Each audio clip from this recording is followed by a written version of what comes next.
Je m'appelle Layan. Mon frère s'appelle Kémy. Nous sommes les fils du grand chef Mandé, roi du village côtier d'Awalé. Mais ce que je vais vous raconter, c'est comment notre royaume a sombré dans le sang, et comment la mer nous a offert une alliée inattendue, une sirène.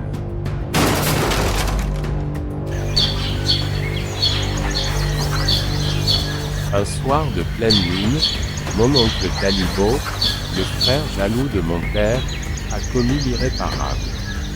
Il a assassiné mon père dans son sommeil, puis s'est emparé du trône. Ma mère, en larmes, a eu juste assez de temps pour nous réveiller, mon petit frère Kémy et moi, fuyez mes fils. Par la mer, prenez la pirogue des pêcheurs. N'arrêtez pas de ramer, nous avons fui, dans le noir, les flammes dévoraient déjà notre cap.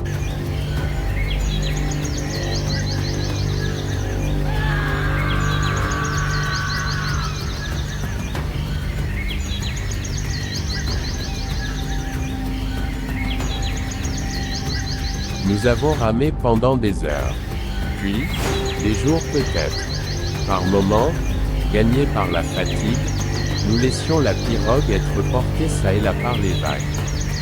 De toute façon nous étions perdus. Nous ne savions quelle direction prendre. Nous espérions bientôt apercevoir la terre, un bateau ou une autre pirogue. Le soleil nous brûlait, Kémy pleurait, moi je n'avais plus de larmes. Ma bouche était sèche, j'avais soif, j'avais faim, j'avais peur. Mais, je devais rester fort. Pour Kémy, puis, au crépuscule, elle est apparue.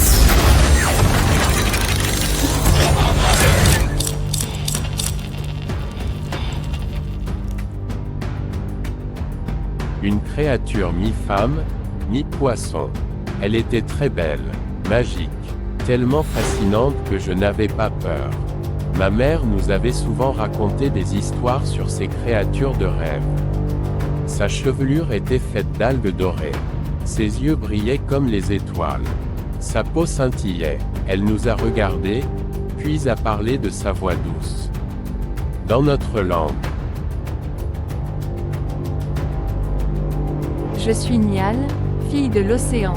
Je peux vous sauver, mais à une condition.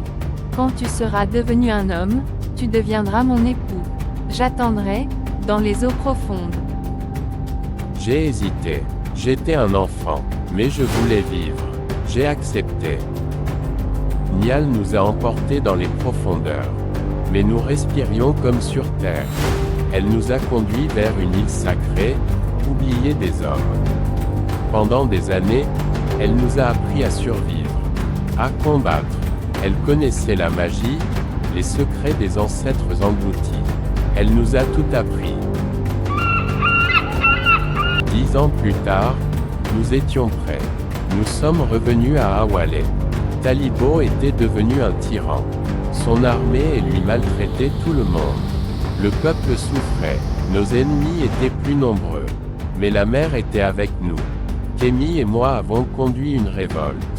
Quand les soldats de Talibo se sont jetés sur nous, Nial a surgi des flots.